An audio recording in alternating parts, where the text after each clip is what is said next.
upon their arrival was almost unspeakable. We are all evil in some form or another. I'm not guilty. The dead won't bother you. It's the living you gotta worry about. If I couldn't keep them there with me whole, at least I felt that I could keep their skeletons. Hello, and welcome to the Bad Taste Crime Podcast. I'm Rachel. I'm Vicky. Hi. Hello. How is everybody? It's so nice out. Rachel just forgot how to do intro things. I was like, why is she looking at me? She was like, I'm waiting for you to start the podcast. Don't worry, we got it after. After a running start. We got it. It's fine. See, I'm just sun drunk. We just sat out on the porch. We sat out on the porch for like 10 minutes. It was so nice. It was really nice. And I petted a dog that whole time. That's true. The best. It's true. I'm a simple woman. All I need is like a cold beverage. And a dog. Maybe a little Benjamin. Yeah. And a dog. And a sunny day. Yeah, sunny day. And I'm so happy. And $1 million. I mean, yes. I literally was like, when I got back from Washington, I was like, can someone just give me some money so that I don't have to work ever again? I mean, there are websites that'll do that, but you will have to show whole. I know. Only feet. Yeah, only your tootsies. Yes. Anyway. All right. Well, if this is your first time listening, a special hello to you. We'll put a link for the feet pics in the description. They'll be on our Patreon. Yeah. We've got a great show for you today. Super Very great. excited. It's going to be a lot of fun. Yes. But first, let's head over to the newsroom. Let's go there.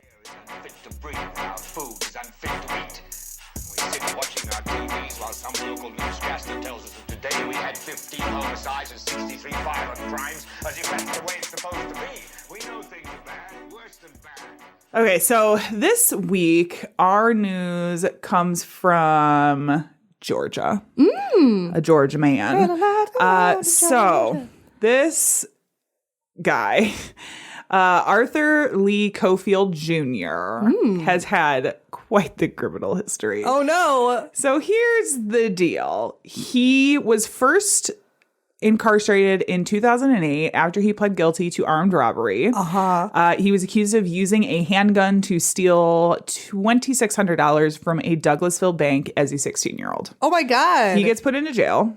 Then he had a contraband cell phone seized from him in 2020 from the Georgia Department of Corrections in one of their highest security facilities. Oh. And turns out that Cofield, and this is what he was sentenced on most recently in 2024, he got an additional 11 years in federal prison. So the first one was state. 11 years in federal prison because he pled guilty to charges of conspiracy to commit fraud and aggravated identity theft. After he'd been accused of stealing $11 million from the bank account of Hollywood movie producer Sidney Kimmel. What? And this all happened while he was in state prison. Oh my God. Okay. Multitasker. Yes. Overachiever. So he stole this money while he was in prison. I had to look it up because you don't necessarily know producers' names. Right, I was going to say that doesn't sound familiar to me. So he did the 2010 remake of Death at a Funeral, Kite Runner, United 93, Breach, Lars and the Real Girl, I love Adventureland, that movie. I love that movie. Cynic Doce. I don't know that one. New York, Gone, The Place Beyond the Pines, and The Age of Adeline. Okay. I love Adventureland. It's Sidney Kimmel Entertainment. And that other one you said that I forgot. Kite Runner? No. The Lars and the Real Girl. Lars and the Real Girl. That's the one where Ryan Gosling is in love with a blow up doll. Oh yes, yeah. And surprisingly, you'd think it would be really stupid and goofy. It's actually a very poignant and sad movie. Yeah, and everyone should watch it. He also owns Jones Apparel Group, which is, let me see, ones that you would know here. Notable lines produced by Kimmel includes Jones New York, Evan Picone, and Nine West. Oh. He's also got licensing deals with Ralph Lauren. Okay, Moneybags. Yeah, anyway. Now I so want to steal from him. apparently he funded an erotic drama called 9.5 Weeks. What about 9.5 inches? Anyway. So this is the guy. He I like 2 of his movies. So prosecutors alleged that he gained access to Kimmel's Charles Schwab account by posing as him on the phone. And it was only one of multiple thefts he pulled off in prison. Wow. And then it also says that he used those proceeds to buy thousands of gold coins from a company in Idaho and charter a plane to bring them back to Georgia, and then bought a $4.4 million mansion in Buckhead while in prison. Oh my God. This isn't even the main part of the story. What? Okay. He did all this. He gets sentenced to federal prison. He has escaped federal prison. Oh, shit. He was discovered missing. Let me see. This is Tuesday afternoon. So this is just end of May. Oh, no. Oh, this is like recent. Yeah, this was like last Tuesday. Oh, my God. Yes, they found out he was missing. They are describing him as a quote unquote walk away. He ran away at a leisurely pace. Yep. Wow. This guy's slippery. Haven't found him yet. Whoa. Dude, if you're listening. Isn't that crazy? Yes. Like, there's so many aspects of that I'm just like. That's a wild one. That's going to be a crazy documentary one day. Yeah. Like. Yeah, I hope so. I That's hope so insane. too. I'd love to That's watch insane. it. Yes. Oh my God, don't steal from that guy. I liked those movies he made.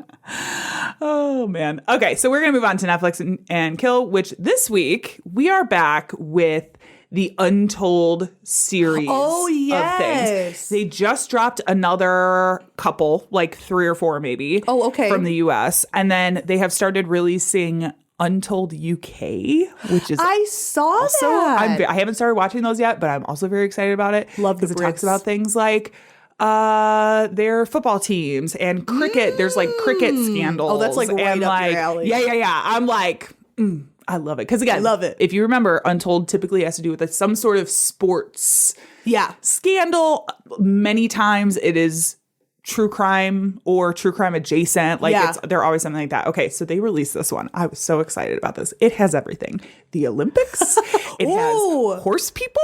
Ew. And attempted murder. Oh my God. It was crazy. It's like right at your intersection. Crazy people. Like, love it. very Karen. Everybody in this story is fucking Karen. God, Everybody in ew. this story is a Karen, in my opinion.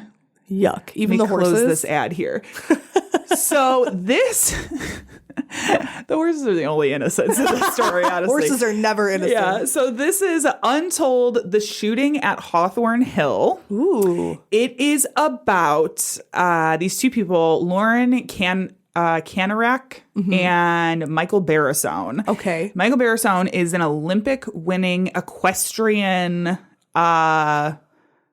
dressage. Ooh. You've heard me talk. I know you fucking hate horses. I do. They frighten me. Dressage is one of these things I find very interesting because it's like horse dancing. Like it's very, they kind of like That prance thing. over here. Yeah. And then they sort of prance in a slightly different way in a Yeah. diagonal. And then they do a weird little walk and then they some throw more ass. prancing. Yeah. Yeah. Like horse dancing, right? Yeah. He's won that on the Olympic level. Wow. So this is what happens. Lauren Canarak is getting involved in dressage. Okay. She, by like a connection through a friend, finds out about Michael Barrisone, who has, she doesn't find out about him. She knows about him because he's like this Olympic guy, right? But gets connected with him. Yeah. He has this basically a training facility. He has this huge property where he lives and has other houses for people that's to live. Expensive. And but he's making like millions of dollars. I know, you like what I'm all of saying? the horses are so and he expensive. makes money like allowing other people to ride his horse and to, you know what I mean? Like, yeah, I bet. Selling the horses and whatever. But he has all these people that will come in and train at his facility. And he's like training Olympic level or people who have that rolling potential. in the Benjamins. Yeah, okay. So that's the stage for this, right? Dang. She rolls in and Did her and him start horsing around? No, he also has his girlfriend who Is she a horse? is a horse trainer. Oh. She's a horse trainer. I thought she was a horse. And they start having... So she was getting frustrated with like his assistants and staff. Okay. And then she's like posting on social media about it. And then there's this whole controversy with this horse that he had that he was getting ready to sell that she started riding. And he was like, I didn't give her permission to ride this horse and blah, blah, blah, blah, blah. Rich and people that drama. became a whole thing. Oh my God. And so then they became... I mean, the whole thing just became contentious.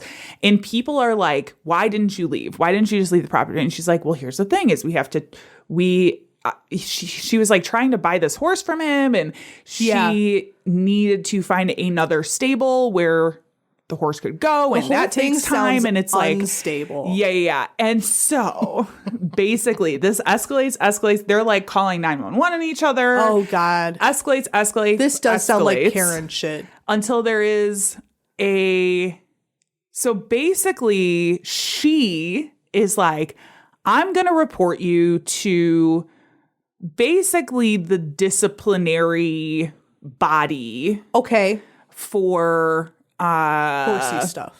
I think it was I don't know if it was specifically for horse sports or if it's the general like international body. Okay. That sort of is the disciplinary committee for. What a thing I've never thought about in my life. I think it might be just for equestrian. It's like the equestrian disciplinary body. Interesting. That can basically ban you from competing. I already made that joke, but like I'm just imagining their slogan, no horsing around. Yeah. It's really making me laugh. So she's like, I'm going to report you. She calls and reports them. They start asking questions about the guy's, Barrisone's girlfriend's kids because they are living on the property. Oh. Then one night, DCFS shows up and is talking to the girlfriend about her kids.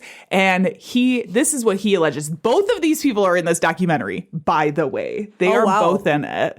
He is like, well, I heard from behind this door because they asked him to leave. So he was like listening behind the door.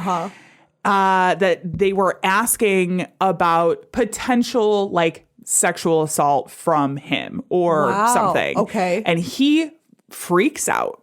Okay. He, according to him, in this moment, blacks out. He was like, whoa. I don't think it was a blackout, but it never is. Gets this gun out of his gun safe, goes over to where she is staying, Kanarek, goes over to where she is staying, and shoots her. Oh my God. Shoots her twice in the chest. She calls 911. When the police get there, her boyfriend, I think, who had been staying with them at the time, was like on top of Barrisone, tackled him to the ground, was waiting for police to get there. They take her to the hospital. She survives, goes oh my God, emergency surgery, survives.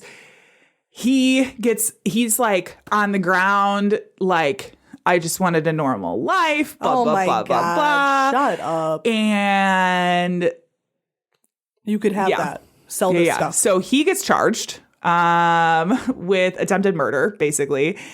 Goes to court, attempts to plead insanity, saying that he was temporarily insane. He blacked out during all of this. He doesn't remember grabbing the gun or shooting her, and just remembers like waking up in the hospital the next day. He was handcuffed to his bed. That's all he... how convenient. The trial took 3 weeks. The jury deliberated for 4 days. He was found not guilty by reason of insanity. What? And then he was admitted to a psychiatric hospital and then released in 2023. That's horse feathers. Interesting story. Yes. There is still like, the thing is, a lot of this happened in person, but a lot of it also happened online. Like they have like all these Facebook posts and all of these like, and she is still trying to prove that he did it on purpose and planned all of this. And wow. It's a very interesting story. That's crazy. Untold, the shooting at Hawthorne Hill.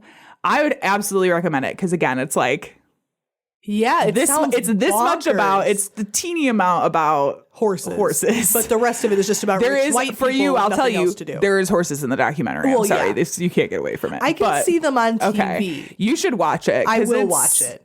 There's a lot more to it, like about how the gun got on the property. And but like, I don't know. It's just a very bizarre story. And they're still trying to fight it. She's like, I still have the end of it is like her pulling together her packet of information that's like, but look at this post from this day. And he said this, and here's this text message. And she's like, blah, blah, blah. Hang this up woman your ruined my life. bridle Blah, blah, and blah, go blah, blah. home. Yeah. Yeah. Like, Anyway. get out of here. Yeah.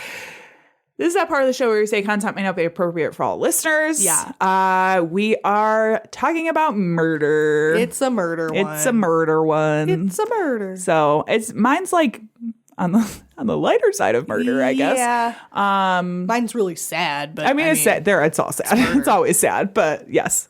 So what are we talking about today, Rachel? Well, today I picked spousal killings. Anytime you suggest this as the one of us that's married, I'm like, what's been going on in your life that you like?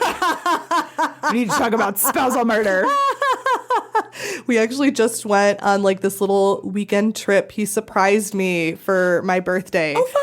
So we got to go. We went back. We used to live near Schaumburg for a few years. Yes, I remember that. And we haven't really been back there since we had kids, and we really liked it there. So we went back. We went to our old movie theater, saw The Mandalorian and Grogu. Okay. It was a film. Okay. And like swam in the pool and all that. It was really, really nice. So Cool. he's wonderful. This is about other people. I'm like, so all of that made you think No. killing spouses. So what led me to this one is I've been watching to fall asleep because I'm normal.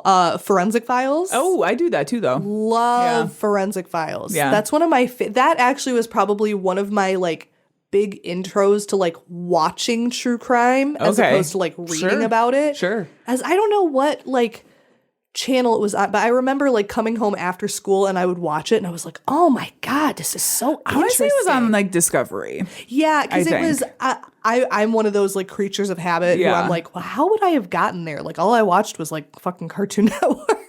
Yeah. But Discovery was in between Nickelodeon and Cartoon Network. And Discovery had all of those like the in-between super real shows about like haunted destinations and stuff. Yeah, so it might have been on that. what was the Man Channel? Travel Channel? No, the Man Channel. It was Spike. Oh, Spike TV. yeah, It yeah, might have been on yeah. Spike That TV is too. the Man Channel. Yeah, that doesn't exist anymore, I don't think. It's but gone. that was kind of like the whole deal with Spike TV is it was like it was the manly channel. Guy stuff. But they had good shit on. They did have good shit. I used to watch that all the time. They had MXC. So I'm happy. MXC, Most Extreme Elimination Challenge. That's the only valuable thing that Spike ever brought was MXC. That's true. That might be a hot take, but I'm just saying. No, you're Anyway. right. No, you're not wrong at all. You're literally not wrong. I'm glad it's done.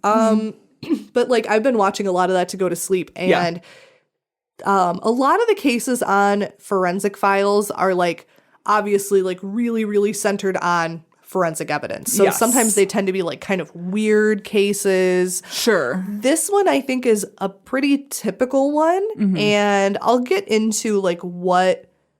Like, I think it's more about not the answers that were revealed, but the things that are left unsaid. Okay. Is what's interesting to me about this one. Okay. That would otherwise be kind of a black and white, like, spouse murder spouse. Sure. Because, like, it happens every day. Normally, with the murdering of one's spouse, it has to be assumed that most of these are crimes of passion. Like, it's like a passionate thing to kill one's own spouse. Like, issues of adultery, issues of like the emotions are high. Yeah. You know what I mean? Like not necessarily like not planned. Yeah, I was gonna say crime of passion tends to imply like a more spur of the moment. I meant like but you mean like it's personal. Yeah, like it's always like some sort of romantically involved. There's adultery. There's financial issues. All of these are things that like can really set people off. Yes. You know? Yeah. And with this one, there are elements of that, but what's missing is like the big emotions. Okay. Very strange. Yeah. It's a very strange case. Yeah. So this one takes place in America, in Pennsylvania. Okay. This is in the 90s. So Then the good old murdery 90s. oh yeah, it was in the air, in the water, Love that, in love the that. paint. So Robert, known to pretty much everyone as Bobby Curley, met and married Joanne Chopak. Okay. So they were both Where in the U.S. is this? Pennsylvania. Pennsylvania. Okay. He was 31. Okay. I think she was 30. They were like about the same age. Okay. They were both just young, healthy people.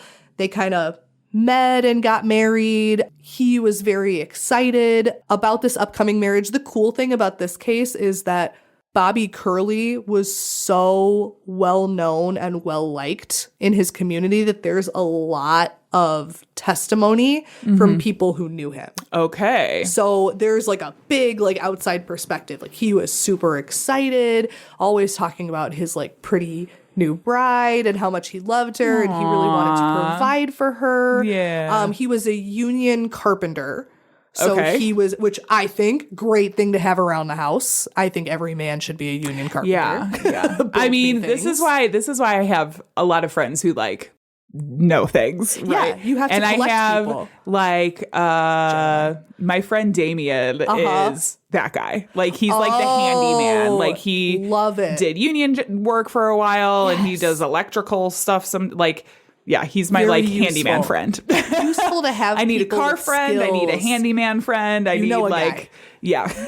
Yeah, I'm the tech friend. Like, to be fair, I play that role in other people's Yeah, lives. you are. I'm like the tech friend. And you're like my law friend. And the if legal I have to go friend. to the police station, I'm calling you on the way. Well, and I'll say I'll get you in touch with a lawyer because I Right. can't give legal advice. Well, no, I know, but like But I'll know who to call. I'm calling you. yeah.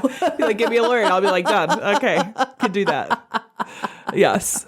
Just making it very clear. Listen. Yeah. I have ethical responsibilities in my career. She has ethical responsibilities.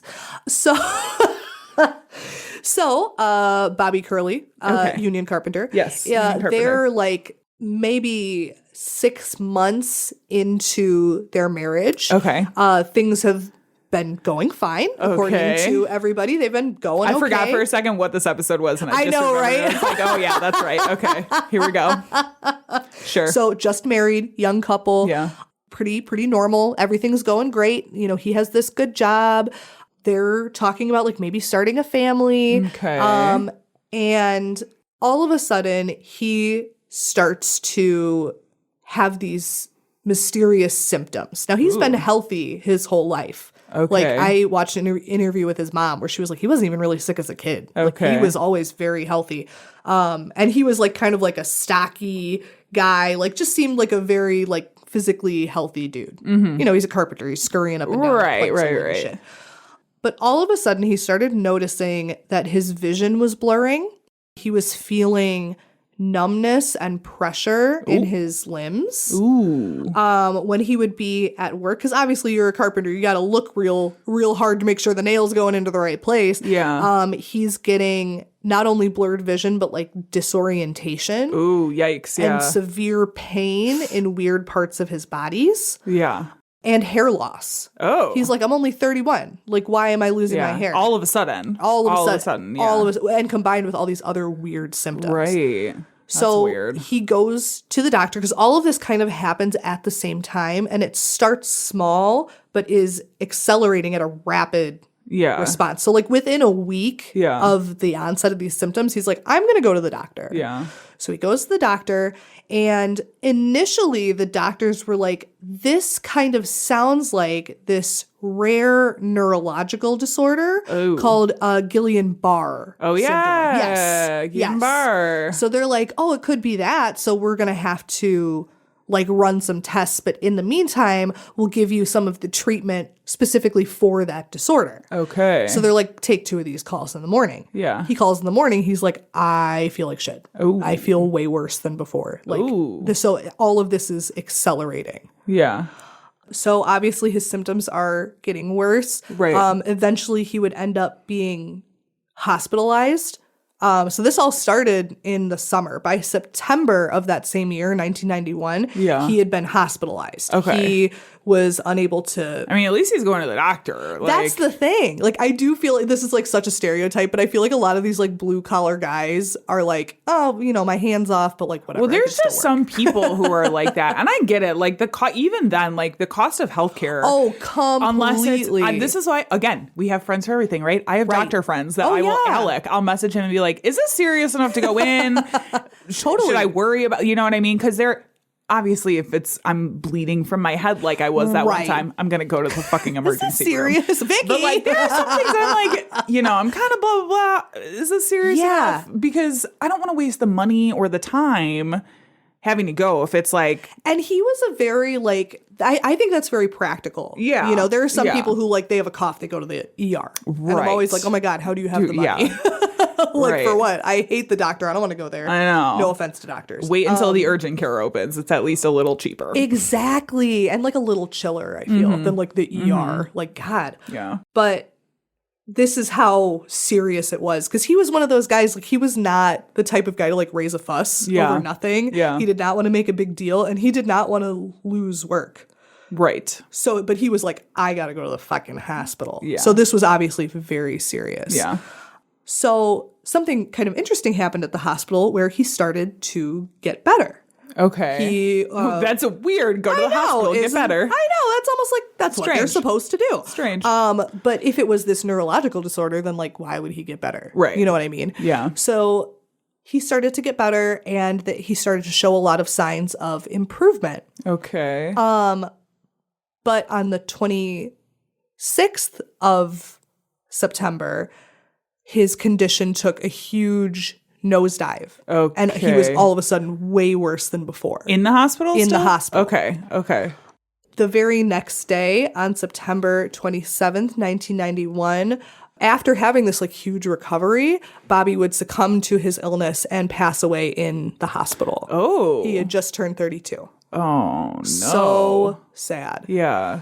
So the hospital staff was like totally baffled. Yeah. They were very confused as to how any of this happened. Yeah. They had to inform his wife Joanna that he had passed away, and he was buried in the cemetery, and everyone kind of tried to pick up and move on with their lives. But kind of in the background, the police are still like, all right, let's try to figure out like what is going on. But they were being like really low key about it at first because they Did the weren't hospital really sure. go to the police and be like, there's something weird about this? No. Or the police were just like, Yeah. there's something weird about this? The police were like, all right, Okay. he's 32. He's Yeah. never been sick. Yeah, All of a that's sudden he's true. sick. That's true. And there's like other things happening that's like, Yeah. because there's a lot of like whispers in the community, right? Okay. About like what could potentially be going on. Murmurs, yeah. Yeah, so they're like, okay, let's try to figure it out. So they started looking into, this is like a weird little thing, because like at first they thought it was the Guillain-Barré syndrome, right? Guillain-Barré. Oh my, It's French. What did I say? Did I say Guillain-Barré. Guillain-Barré. I've been watching the X-Files. I'm thinking of Gillian Anderson. Yeah, that's fair. I'm Guillain-Barré. always thinking about her. Isn't it Guillain-Barré? Yeah, something. Is it that? I guess. Yeah, it is. You're right. That's French. You were just in French mode. I'm I surprised. was. French is so hard. I love French, though. It's beautiful. I think there are beautifuler languages. Like you. any of them. Fuck you. I like French. Get it on record. Rachel hates the French people. I hate the wee. No, I love y'all. I don't. I'm lying. So there was this thing that the police were pursuing because they were like, okay, you know, where do people find stress in their lives, problem in their lives? Obviously at home, the second place to look into would be someone's workplace. He obviously had this union carpenter job and he worked a lot. Okay. So they were like, let's look into his work. Turns out that he was kind of like a prankster and was constantly like fucking with his coworkers, putting like pepper in their drink and like stuff like that, which I love. Yeah. And they were like, he works on this construction site. What if one of them slipped him something, like meaning for it to be a joke? Oh, and didn't realize that it was happening. Okay. So that was a big like trail that they went down for a long time. Yeah. But of course, all of his coworkers are like, no, we didn't do that. It's harmless fun. Right. It was all just like very silly stuff, which I think happens when a bunch of men work together. They're Yeah. all 12 years old. Yeah. But they were like, no, we didn't fucking poison him. And they were like, okay, well, let's go back to the other place, the home. Yeah. And when they looked into the home, they were like, oh, there's a lot of shit going on there. So it was from Bobby's perspective, so from Bobby's family's perspective as well, when they're like talking to his friends and family, they're like, it just seemed like a very happy marriage. It was a new marriage. Right. You know, everything's fine.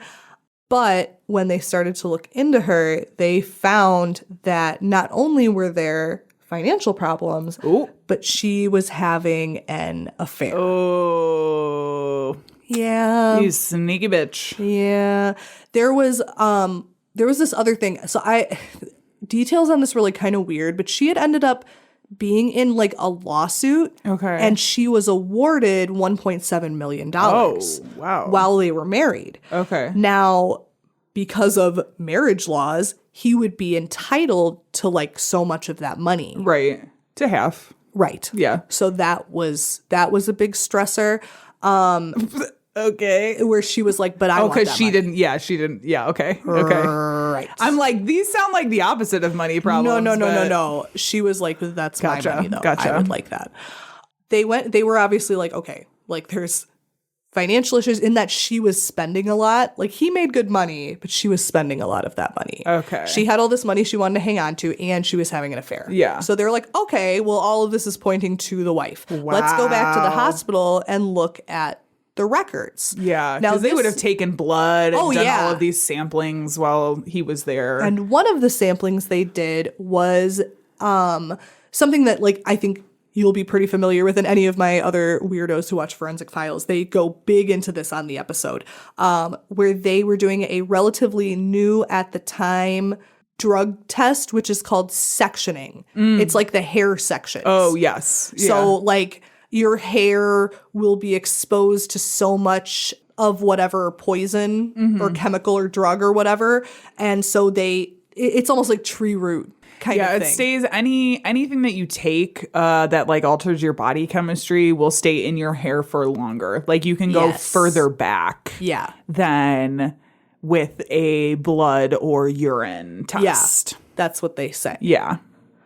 That's what they say. That's what they say. But it is kind of like rings on a tree a little bit. Yeah, I always think of that when I think Yeah. of it. And it's like a pretty common, if you watch like crime TV, you'll see this at some point. Yeah. you know? I mean, obviously hair evidence and forensics has changed quite a much bit so. over the last 30 years. God, it's crazy. And what is actually science Right. and what is not. So we'll put that in there as a caveat. Yeah. But Little asterisk. yes, continue.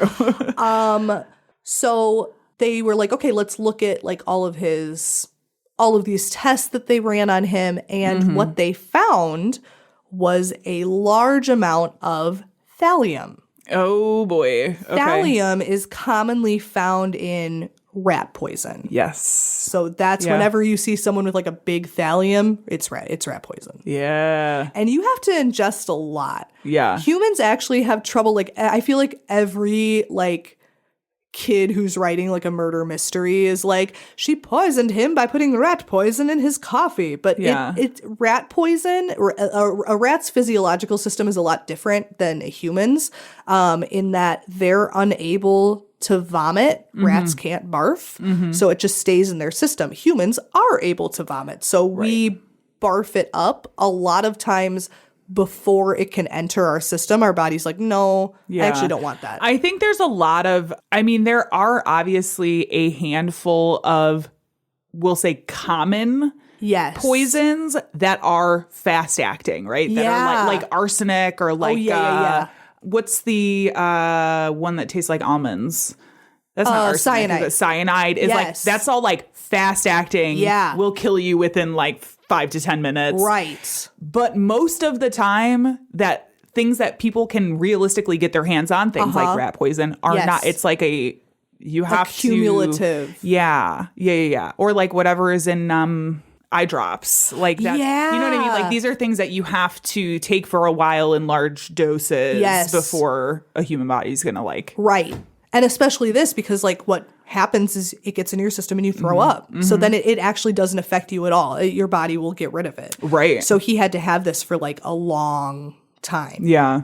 So that was showing up in his tests, like a large amount of thallium. And so they crazy. were going through all of these certain dates because even before he was like admitted to the hospital, they had taken blood to see if he had this neurological test, right? Right. Or this neurological disorder, I'm Yeah. sorry. So they were looking at all of these results and they were able to see like, oh, there's a big spike here and then it kind of goes down and then there's a big spike here. So they're putting all these dates to see who would have been with him on all of these dates. Like this is when this big portion entered his system. Mm-hmm.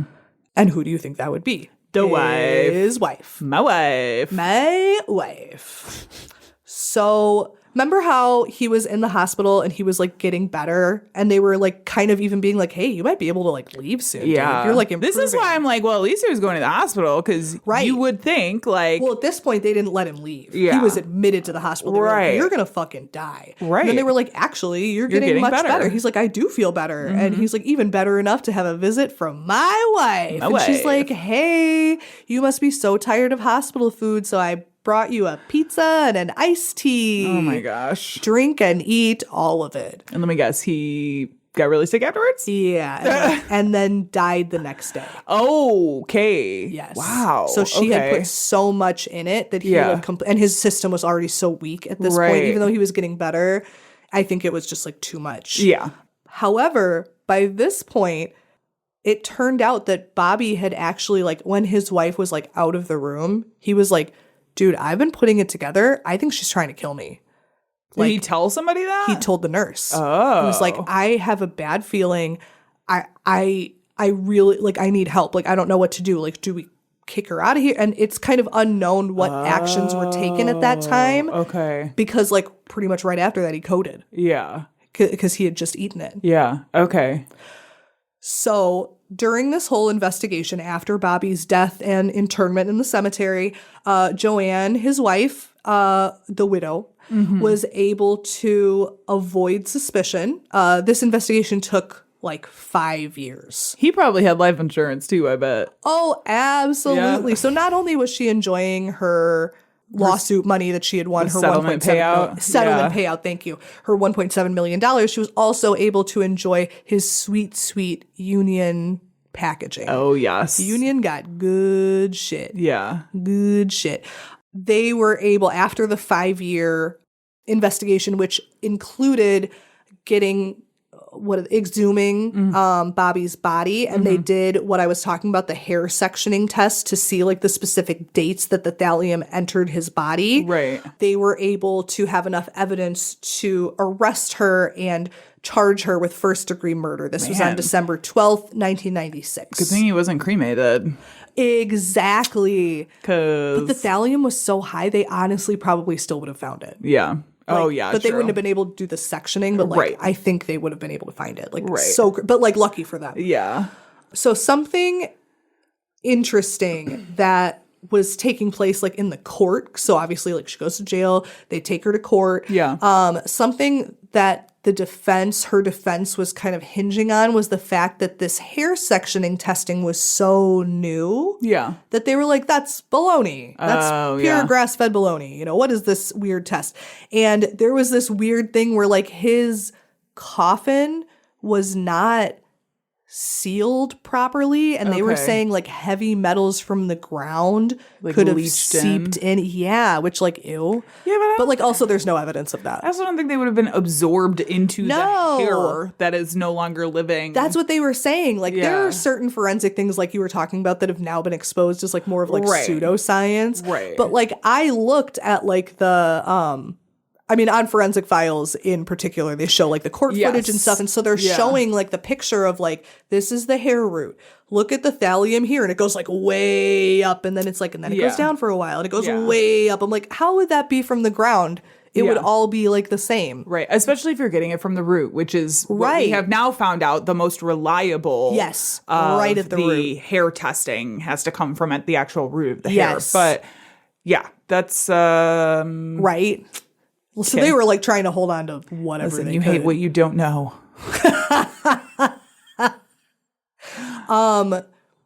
There was also the thing that I haven't mentioned that obviously, since they were like, okay, for whatever reason, this guy who's passed away has this thallium poisoning. Right.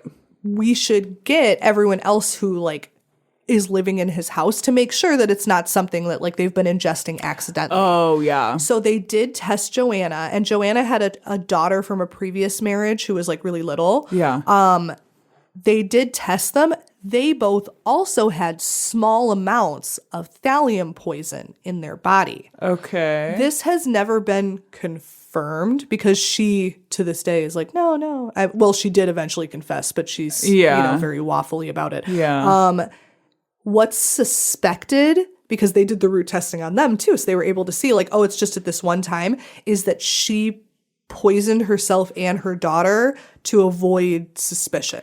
To make it look like, oh, it's just something in our water or something that we ate accidentally, because otherwise there would have been like no way. Because also I'm like, well, maybe it was like a murder-suicide type It thing, was a pretty small amount of thallium. Yeah. Neither one of them ever got sick. Just enough to like have it in your bloodstream. Yes. Then, okay. Because I think she didn't want to Interesting. risk it.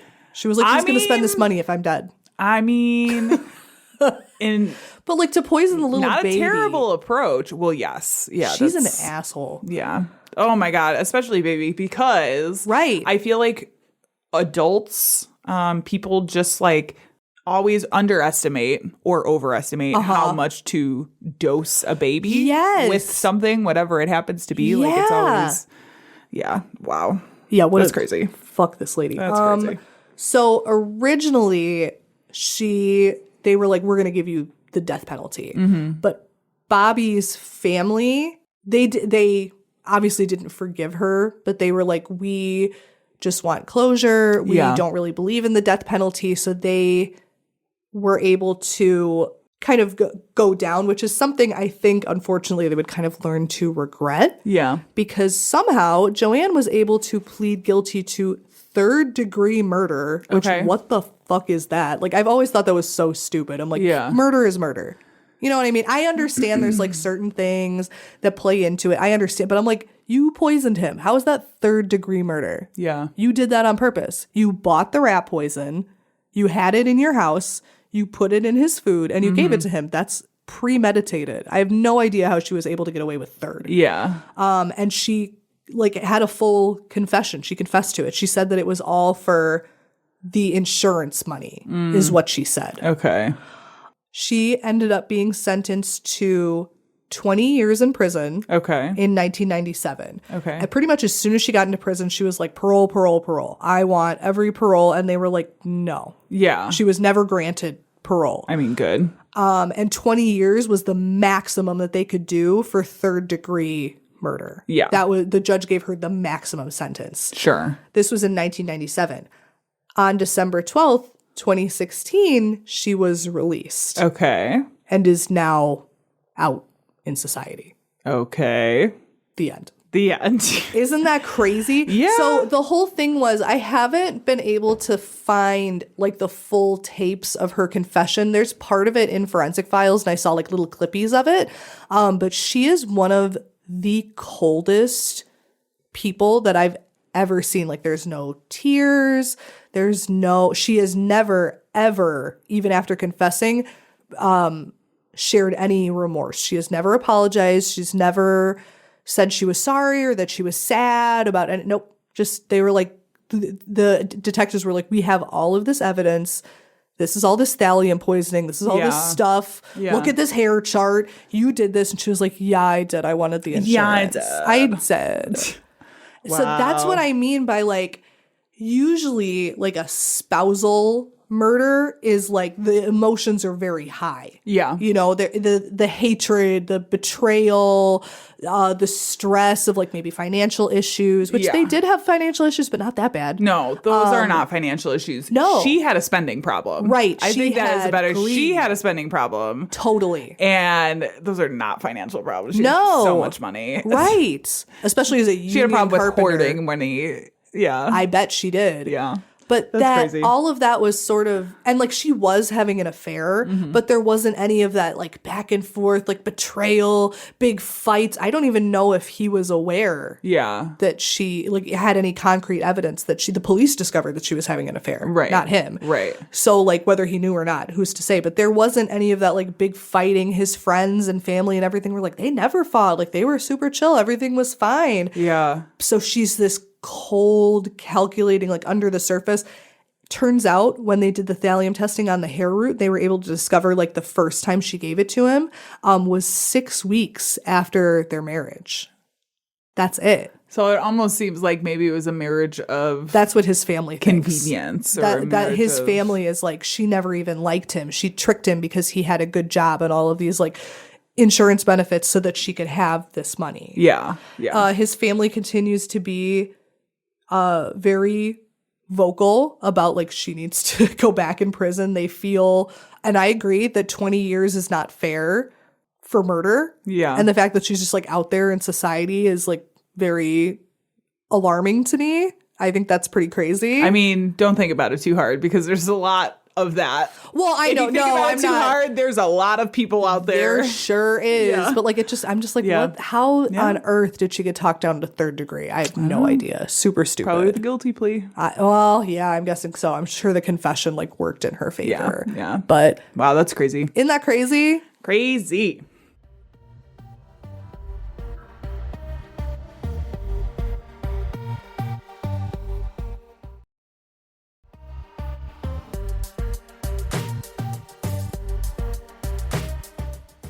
So I decided for this one to go old timey. I love old timey. Love an Mommy's old-timey one. favorite. So we are going to talk about Holly Harvey Crippen, aka Dr. Crippen. But before we get started, Rachel, Hi. how do you feel about homeopathy? I feel that I don't know what it is. No? Like a homeopathy? Is that like blood? No. What is okay. So for the uninitiated, like Rachel, it is largely considered a pseudoscience and sort of alternative medicine. Okay. It's a very, very old timey idea from like 17. Oh, wow. Like late 1700s. Oh. Where it's, in layman's terms, it is this idea that like cures like, right? Like a little bit of something that would make a normal person sick will make a sick person healthy. Oh, like homeopathic. But Yes. I have heard that before. Yeah. Oftentimes it uses tinctures, Yes. which is like you take a thing and you dilute it and you dilute it and you dilute it Yeah. and you dilute it and you dilute it and you dilute it. Like, I'm not even kidding. Yeah. And it's the idea that even this basically water Right. having a single molecule of the cure will cure you of Well, duh. whatever ails you. This is kind of, Christ. it's Silly. bullshit. Yeah, it's silly. bullshit. Yep. In my opinion. I agree. It is, like I said, it is a pseudoscience. Yes. It's one of these things, but it's one of these things that's still very much around, things like essential oils Yeah. for curing Also bullshit. colds and That drives me flus and nuts. autism and cancer. Yeah. Like that all is like Girl, I sort have of that so much homeopathy. perfume that has essential oils in it, and I'm Right. still autistic. I know. It's You're not probably working more for autistic. me. I am. It grows by the day. The other day I saw a train and I said, "Oh my god!" You were like, Dwayne. Hell yeah! So that's homeopathy. All of that is Okay. nonsense. Yeah, but it's slightly as important. It's slightly important for this case because Dr. Crippen is mainly a doctor of homeopathy. So not a doctor. Right. Right. Right. So just a Right. person. Yeah. Got it. So let's talk about this. You will love this. Oh, story. yay. Yes. So Crippen was born in Coldwater, Michigan. Okay. In 1862. Wow. To Andresse Skinner and Myron Augustus Crippen. It truthfully does not seem like there was anything in his childhood worth mentioning. Okay. But he did attend the University of Michigan School of Homeopathy before graduating from the Cleveland Homeopathic Medical College in 1884. Wow. You gotta remember, we know it's bullshit in 2026, right? But they were probably like, "Whoa, Yes. it's magic from a wizard. Yes. This lavender will this cure was me." a lot more viewed more as acceptable until they Yes. started learning more about actual medicine. Well, it's like that thing of like, what is it, where they like feel your head and be like, you have a lump here. Yeah. Phrenology. Phrenology. Yeah, this is also a time of humors and yeah. things like that. So It was a different time. different time.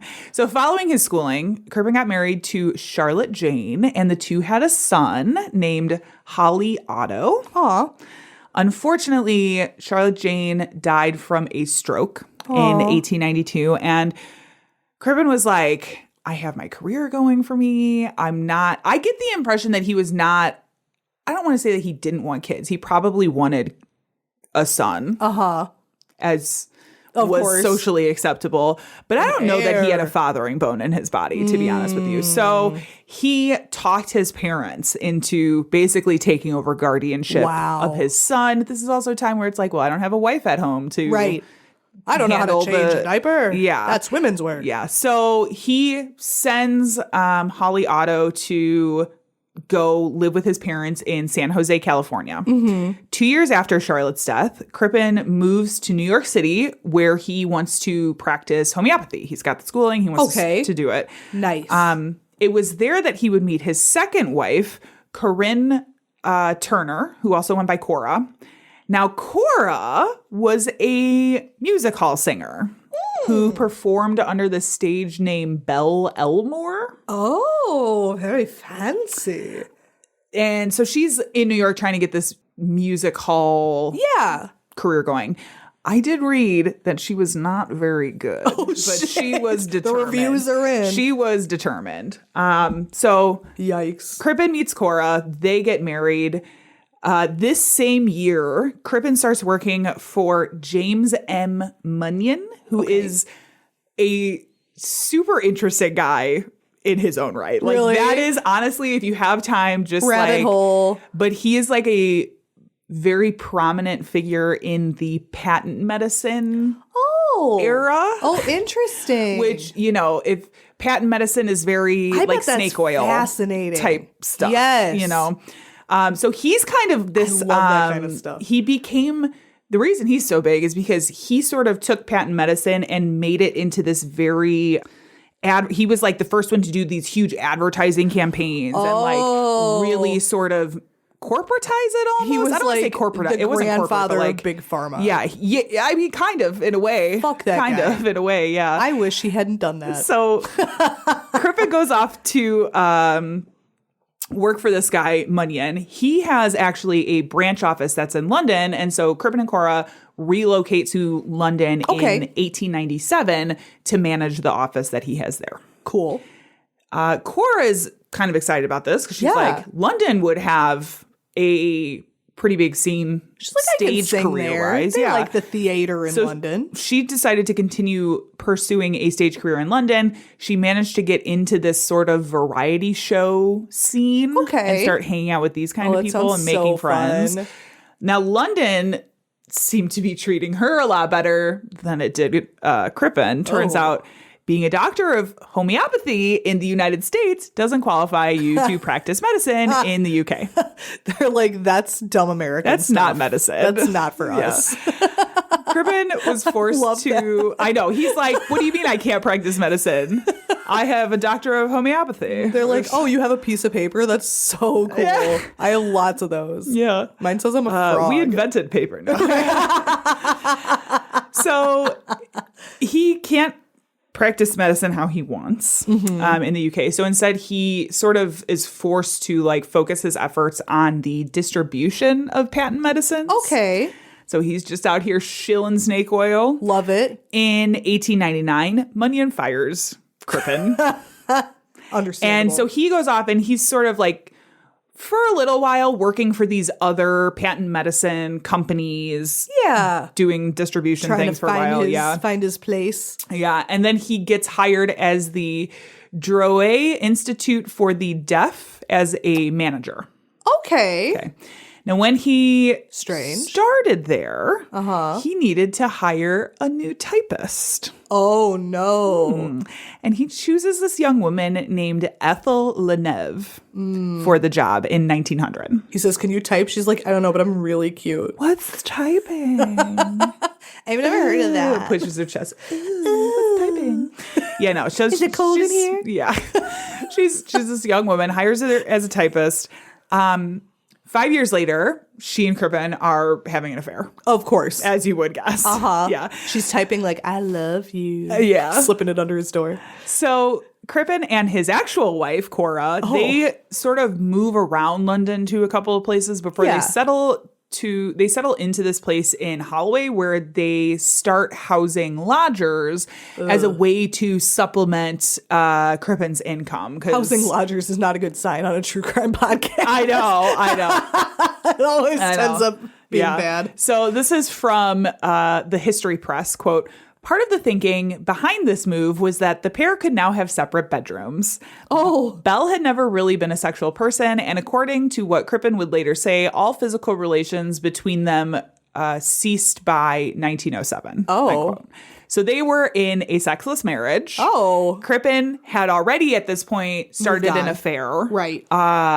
By this time, Cora had actually started her own affair with one of the lodgers that was at their house. And so I thought she'd be like making her way through the tenor section at her variety show. Yeah, no. So she was having an affair with one of the lodgers.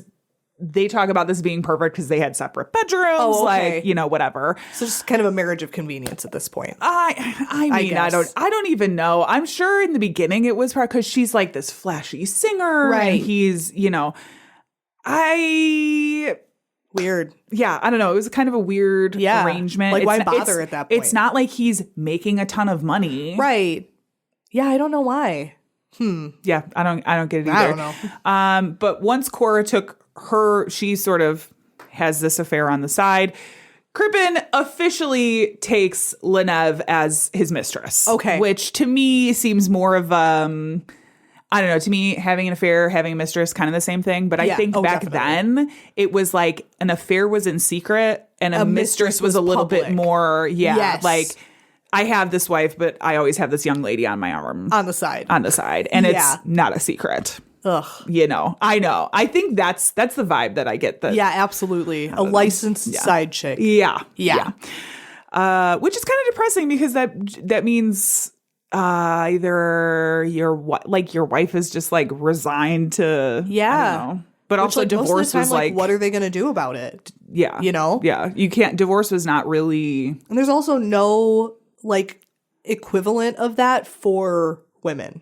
No. There's not like this is my mister. No. No, definitely Couldn't not. do that. Definitely not. Women don't even have sex. Are you kidding me? Right. Ew. What's that? So she came out as the mistress in 1908. This whole sort of relationship continued until 1910. Wow. 2 years. In January 1910, the Crippens hosted a dinner party for a couple of Cora's friends, Paul and Clara Martinetti. Okay. There was a small argument between Cora and Crippen during the dinner party. It was something like one of the guests had asked where the restroom was, and instead of getting up and physically showing them where the restroom was, he was like, "Oh, it's just like down the hallway or whatever." Oh, and she was like, "You rude fucker. You're a bad host. You should have guided him to like. You should have gotten up and taken like that's bad hosting." Blah, blah, and they get into this little argument, right? Okay, but it wasn't like outside of that. Everything went pretty smoothly. There wasn't anything that was like. Not like they crazy. were beating each other up or anything. No, like or that. just like constantly throwing like passive aggressive blows. Or Okay. Whatever. The Martinettis left the house around 1 a.m. Mm-hmm. But following the dinner party, Cora wasn't really seen out in public. Aww. Like she wasn't really showing up to the places she would normally show up to. I was hoping she killed him. I was rooting for Cora. Oh, darn. I know. I mean, it's just natural to root for the woman. Let's of course. Be real. No, unfortunately not. Bummer. So about a week after this, people start asking questions. Yeah. They're going to Crippen and they're like, I haven't seen Cora around in a while. She missed practice. Where's she at? What's she doing? He says she decided to go back to the U.S. She left. She went back to the U.S. People continue to ask where she was. And then he starts saying, well, she fell ill. She's actually been really sick. That's why you haven't seen her. And then eventually the story became she fell ill and died. We're talking like over a number of weeks. People are like, Oh. where is she? Where is she? Where is she? Oh, by the way, she's dead. Yeah, she got really sick. She died, and she was cremated, and her ashes were sent to California. Don't ask me that's about kind it of the story, anymore. yeah. But interestingly enough, not long after Cora seemingly vanished, Miss Leneve was seen in public wearing Cora's jewelry, Oh my God. which is This not damn dirty dog. sketchy at all. And a month after, moved in with Dr. Crippen. Yeah. Yeah. She says, I'm the new Cora. Yeah. Just move right in there. Yep. To friends and observers, this was super fucking weird. Yeah. And some finally became suspicious enough to like tell the police. Good. Finally. So the first report was from strong woman Kate Williams, who went by Volcana on stage. Oh my God. I know. But she's a woman still. Well, right. So she made this report, and I think they kind of were like, Aw, that's so cute that you whatever. found her into the Yeah. police station all by yourself. yeah, right. Even though she's literally like this fucking She's like, built she just woman. pummels them into the ground. like they're just like, that's cute. Buy But me enough tarts. it wasn't until actress Lil Hawthorne and her husband John Nash used their connections to a friend and Scotland Yard superintendent, Frank Forrest, Wow. that police finally started to take it a little Okay. seriously and look into it at least. Yeah. But they had to like pull strings to be like, okay, no, but really, can you please go check this out. I'm still stuck on Volcana. That is that so great? cool. Love her. You would like this. I do. Okay, so Chief Inspector Walter Dew. For the Scotland Yard or for like Yes. England. Okay. Yeah. He visited the Crippen's home to ask him a few questions. Yeah. And he was more than happy to give him a tour of the house. Do you want the house tour? But when he was talking to Inspector Dew, he said that Cora had actually left him for another man, probably this American guy who was like an acquaintance that she had met years ago. I think his name was Bruce. I have it later. It's Bruce something. But he's like, she met this guy. She left me for him, went to America. So Like, I she's told gone. all of her friends that she's dead because I'm a normal guy. Yeah. Girl, Because what? but also like, I'm so fucking mad. She's dead to me. Like, What the hell? yeah. So this is what he tells the cop. He did ask Crippen to, he was suspicious. Yeah. You know, Inspector He's D like, was suspicious. prove it. Yeah. Because there wasn't any evidence. Right. So he asked Crippen to have Cora contact him directly to verify. Like, please have her. Right. Again, we're talking 1900s. It's not like, you know, you can text or call somebody up. Right. So he said, okay, I'll have her call you, or get in touch with you. He agreed to place some advertisements in newspapers requesting that she make contact with the police, which is about the best that you can do. 1800s, that's I know, crazy. I know. Which seemed to satisfy the chief inspector. Yeah. So at least for the time being, he was fine and left. Now, clearly feeling the pressure, Crippen immediately took steps to evade police because he's like, at this point, he's thinking, oh, they have all this evidence against me. Like, that's why they're all of a screwed, sudden man, I'm showing up screwed. after weeks and weeks and weeks. Right. So he immediately shaved off his mustache. He starting to think he's innocent. dressed Leneve as a boy, and the Stop two it. of them left for Brussels. While they were in Brussels, they purchased tickets for the SS Montrose to sail to Canada as father and son. Get out Which I'm of always here. like, they always, especially in these days, they always be dressing women like boys. Like, why couldn't she have? Oh my God. They should have just like had a horse costume, pretend to be a horse. Pretend to be a mule. Yeah. That's the dumbest thing I've ever heard. So they are like, we're Also getting the kind of fuck outta calling here. her ugly. You can be the little boy. Like, That's girl, what they what? always did, though. Every know, but single that's time so they have weird. to hide women, they're like, we're going to dress you as a little boy and pose you as my son. God. So while Crippen and Leneve begin what appears to be an escape attempt, Yeah. Chief Inspector Dew returns to their residence like the next day. Yeah. He comes back and he discovers they are not home. So he's like, Uh-oh. I'm just gonna let myself in and take a little harder look around the house. days before you had to have a warrant. I know. So he goes in. I think he called some other officers over to help him look around. While he was looking through the cellar, he notices that there's some loose bricks on the ground. Now, again, from the History Press, quote, officers were ordered in to make a more thorough search, and beneath those bricks, they found the remains of a body. The body was headless, limbless, and boneless, little more than pieces of flesh, but it was female, end quote. Oh, my God. So they literally find basically a torso under these bricks in his cellar. Poor Cora.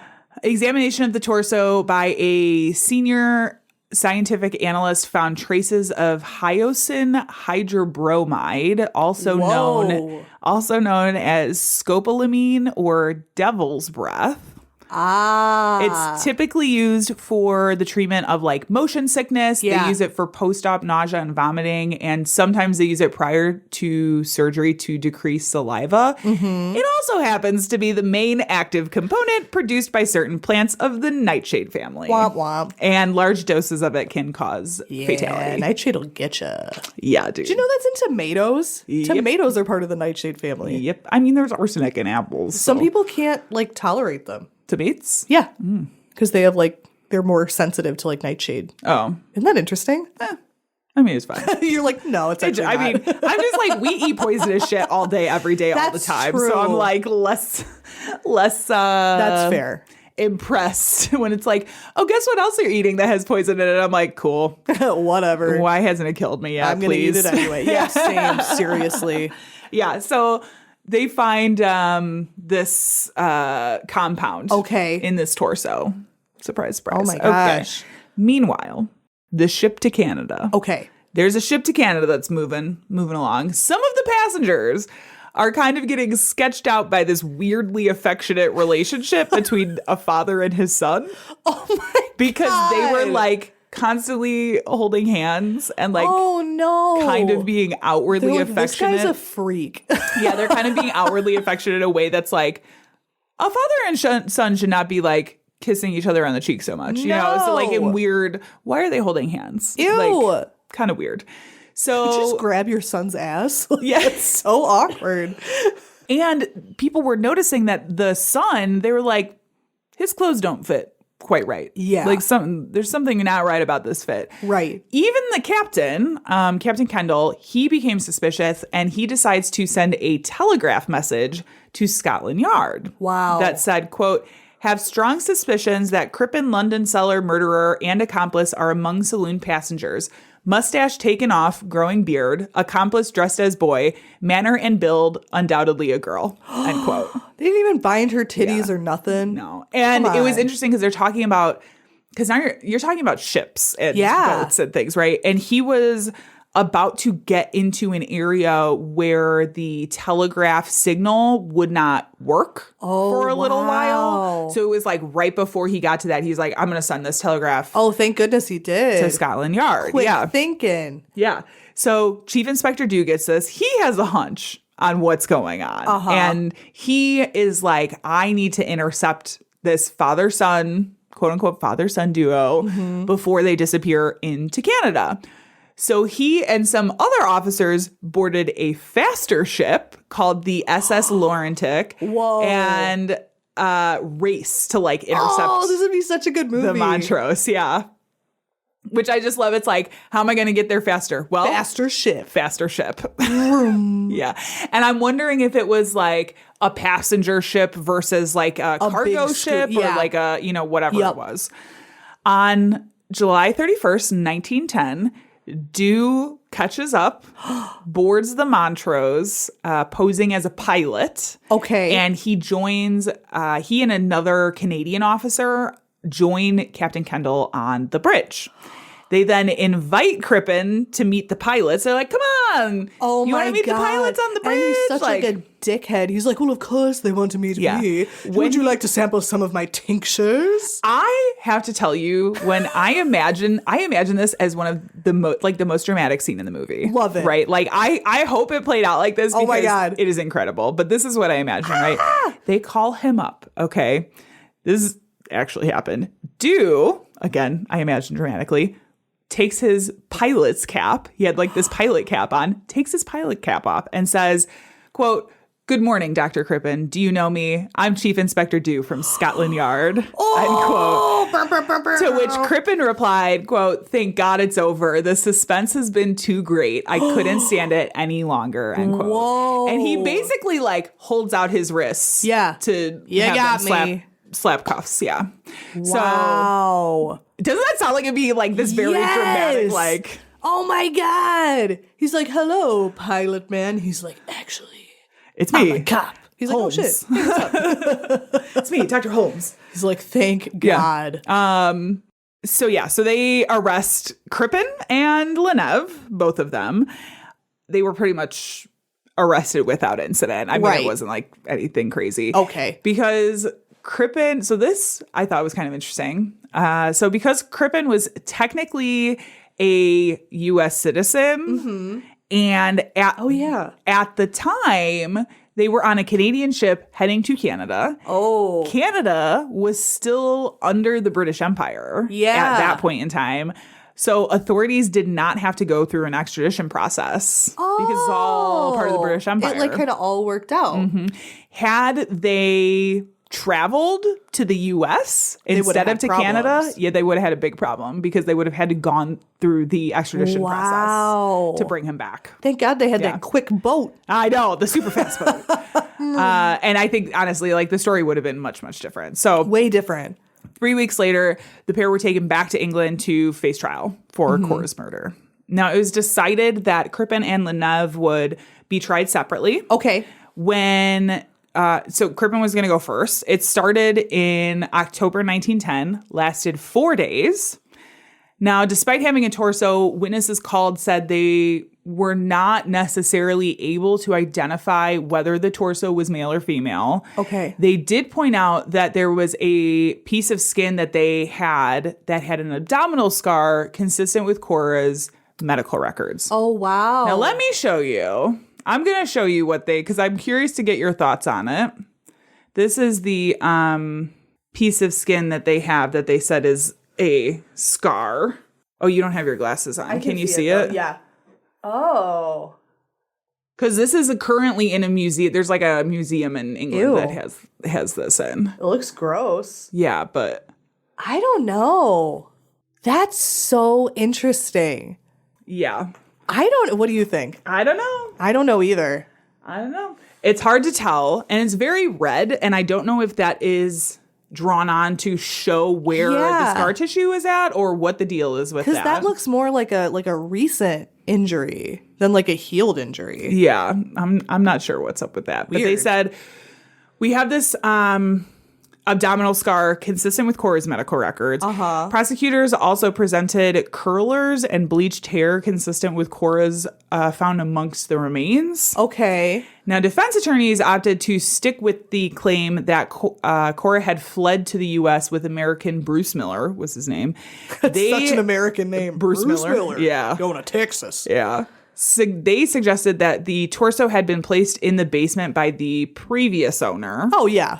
That just happened to be there. And that the scar tissue was actually just folded skin.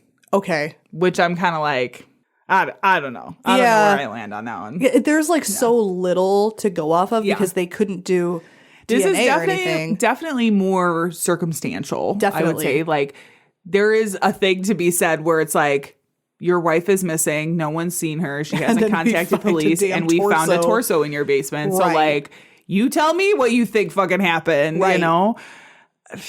But I mean, could be. Yeah. Sometimes when you move, you leave things behind. Dear, did you grab the torso? Did you grab Damn the it. torso? Forgot I did that. Whoopsies. I blacked out. I wish there was something like preserved that they could test at this point, you know? We'll get to that. We'll get to that. Oh my God. So the jury deliberated for 27 minutes before before finding Crippen guilty of murder. Leneve had been charged with being an accessory after the fact, but she was acquitted. I do think that was probably legit. I have a feeling she probably was not aware that he potentially murdered his wife. And I mean, she was a young girl in love that was finally moving up in the world from mistress to full-time girlfriend. So yeah, it's hard to know what her perspective was. They also went easier on women back in the day. You gotta really be in love to be like, let me quick draw on some 5 o'clock shadow and pretend to be your son. Yeah, whatever you say, dearest. It's like so clearly weird. you didn't. Yeah. At that point, she might have known, so right? awkward, At that point, she might have known, but I don't think that she knew. Or it's like, oh, they're falsifying these claims against my innocent husband. I'll do anything to get him safe. But like, it's just a big leap. Yeah, she might have known. I just don't think she was an active participant. I getcha. In the murder and hiding of the body. Maybe an active participant in not saying anything about it. Right, keeping her trap shut. Yeah. She was going for that ring.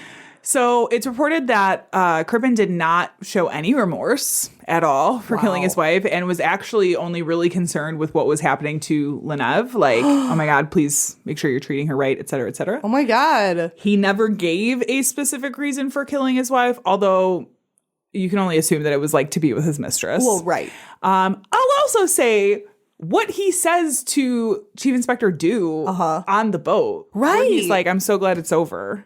Like, that's crazy.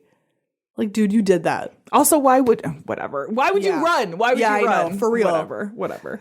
Take on a false identity and run. Yeah. That's what innocent people do. Yeah.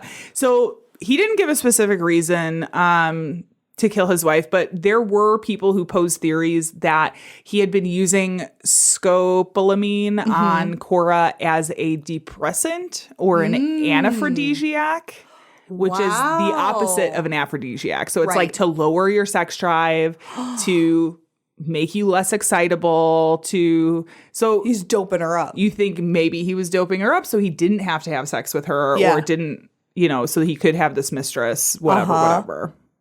Wow. Who knows? But that he potentially accidentally gave her a fatal dose. That was one theory. Claims arose from... Okay, so there's this article that got released in 1981 that during an encounter, like many years prior, with Leneve, that she had claimed Crippen murdered Cora because she had syphilis. Now, this is, again, like a second or third hand account you would from somebody. be able to tell from the bones. Syphilis puts holes in But they your didn't really have bones left. There I were guess. none. The limbs and head never discovered. Oh, yeah. There was a torso, but it didn't really say that they found bones. They just found like just flesh. like meat. Oh, that's true. That's very true. So who knows? Wow. Who knows? Whatever the reason, Crippen was sentenced to death and was hanged in London on November 23rd, 1910. Bye. Leneve, after that, she left for the U.S. She eventually landed in Canada, where she found work as a typist. And she stayed there for a number of years before returning to Britain, led an average life, died in 1967. Okay. Now, as we've talked about, there is some question as to whether or not Crippen was actually guilty of this murder.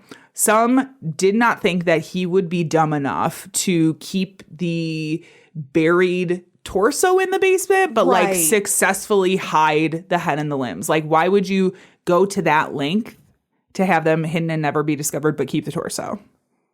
That's true. Seems kind of dumb. He seems pretty stupid to me, though. Well, he was a doctor of homeopathy. Yeah, dumb fuck. There's also has been speculation that Crippen was performing illegal abortions and that the torso was that of one of his patients who died under his care rather than Cora. But then I'm like, why did he only keep the torso? Like, why is it just a torso in a basement? Yeah.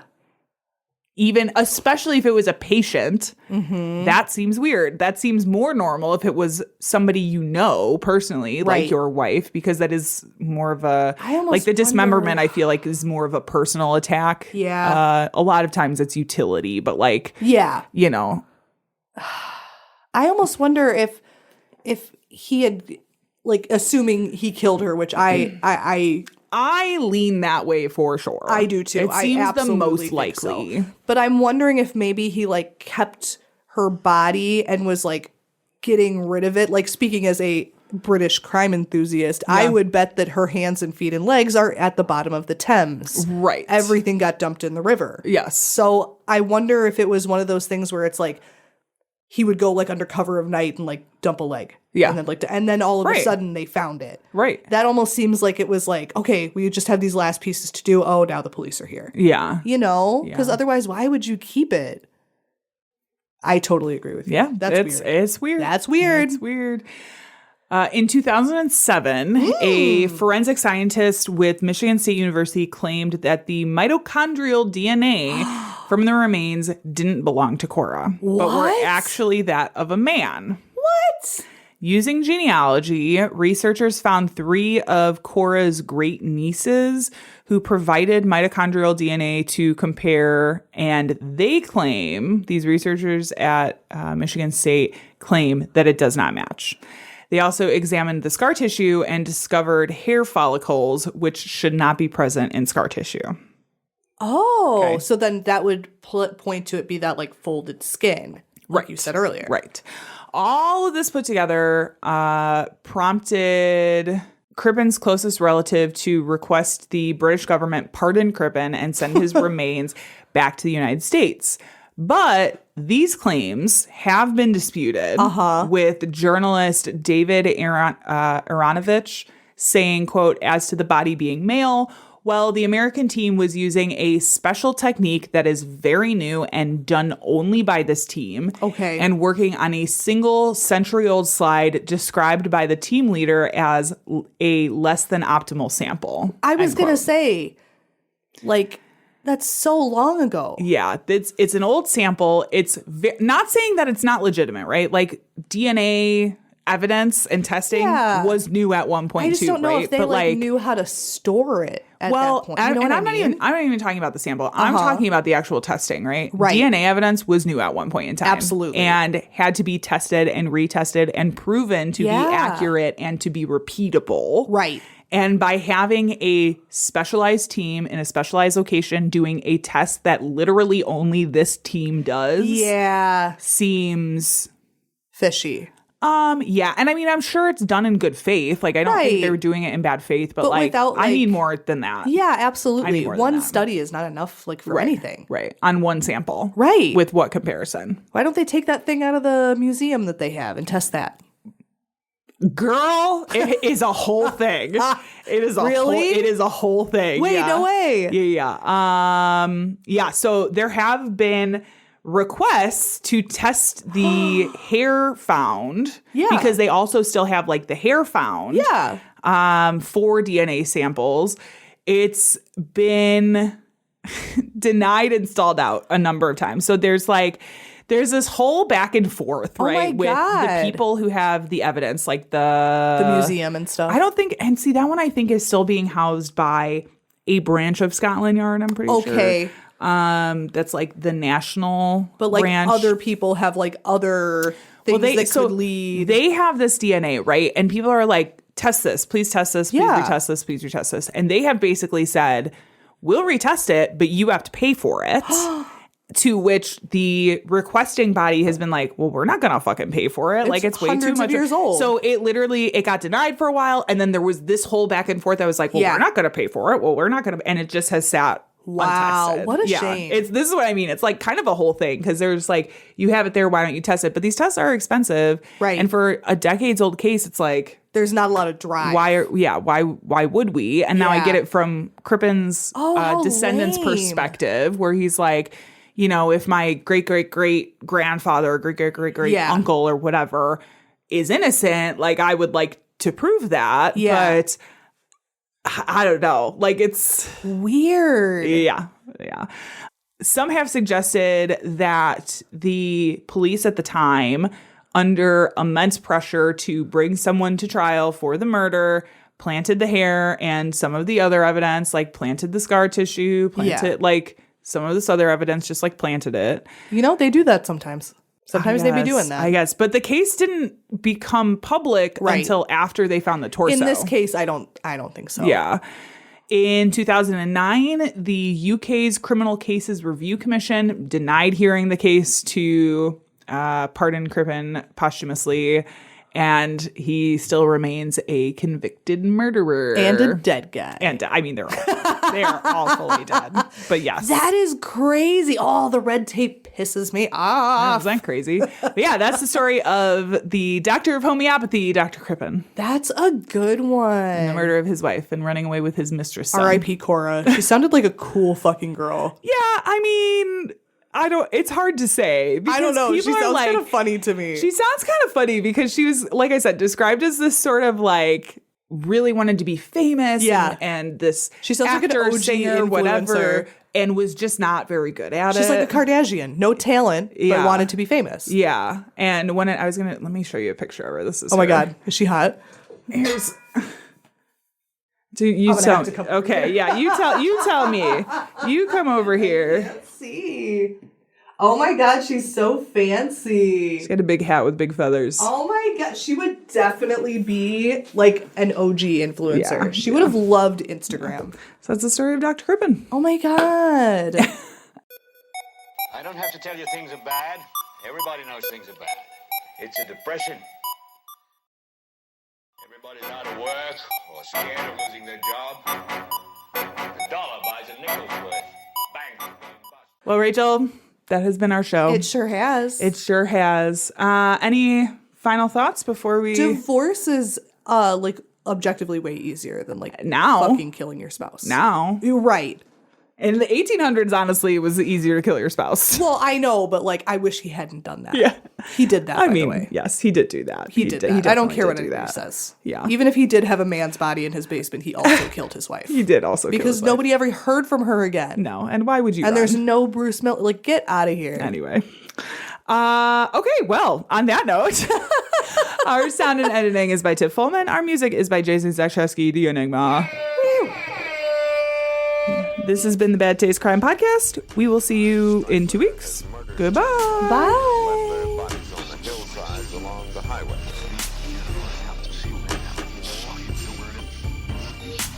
It was as if a wave of evil washed over this town. We are all people in some form or